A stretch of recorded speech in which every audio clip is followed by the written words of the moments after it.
আরে আপা, রান্না বান্নার আয়োজন করতে হবে না, তুমি চুপচাপ একটু ঘরে থাকো। তুই না বললে আরও মেহমান আসবে, তাহলে আবার চুপ করে বসে থাকবো কেন?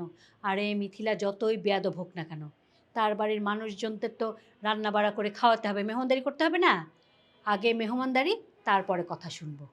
আরে আপা, এই মেহমান মিথিলার বাড়ির মেহমান না। তাহলে?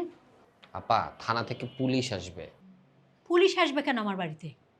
সাব্বির নাকি মিথিলাকে তুলে নিয়ে বিয়ে করেছে, আর এই নালিশ মিথিলার বাবা পুলিশকে দিয়েছে। এখন পুলিশ নিয়ে এসে সাব্বিরকে ধরে নিয়ে যাবে।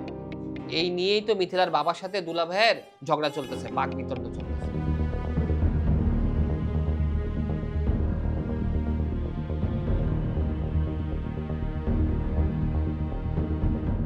তুই এখানে কি করিস? তোমার জন্য অপেক্ষা করছিলাম আপা। কেন আমার জন্য অপেক্ষা করবি? কি দরকার আমার কাছে? তোমার সাথে আমার একটু কথা আছে, একটু বসো। এমন কি তোর জরুরি কথা যে বসে বসে কাজকর্ম ফেলে তোর কথা শুনতে হবে? আমার এত সময় নেই, অনেক কাজ পড়ে আছে। আচ্ছা চল, রান্নাঘরে চল, কাজ করি আর তোর কথা শুনি, চল। না, রান্না করে না, রান্না করে না। তুমি ওইদিকে যেও না, তুমি এদিকে আসো, এখানে বসো, একটু কথা আছে, বসো। কেন রান্নাঘরে গেলে কি হবে? শোন, তুই কি কথা বলবি আমাকে আমার খুব ভালো করে জানা আছে। প্রীতির বিষয়ে কথা বলবি তো? আমার সাথে কথা বলে লাভ নাই, তুই তোর দুলাভাইয়ের সাথে যে কথা বল। আর শোন, তোর দুলাভাই কি অফিসে চলে গেছে নাকি এখন আছে? না না না, এখনো যাই নাই। দুলা ভাই ড্রয়িং রুমে বসে কথা বলছে। তোর দুলাভাই অফিসে না গিয়ে কার সাথে বসে কথা বলতেছে? এখন দেরি হয় না? আমার সাথে কথা বললেই দেরি হয়ে যায়, তাই না? তার না অফিসে দেরি করে গেলে বেতন কাটে? আরে আপা, আমি তো সেই কথাই তোমাকে বলতে আসছি। তোর দুলাভাইয়ের বেতন কাটাকাটি নিয়ে তুই আমার সাথে কি কথা বলবি?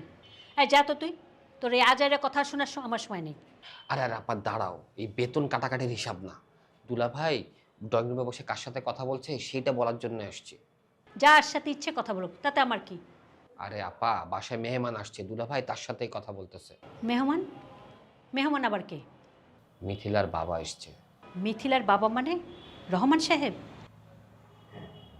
হ্যাঁ, রহমান সাহেব। এসেছে তো ভালোই হয়েছে। তা তুই আমাকে রান্নাঘরে যেতে নিষেধ করছিস কেন?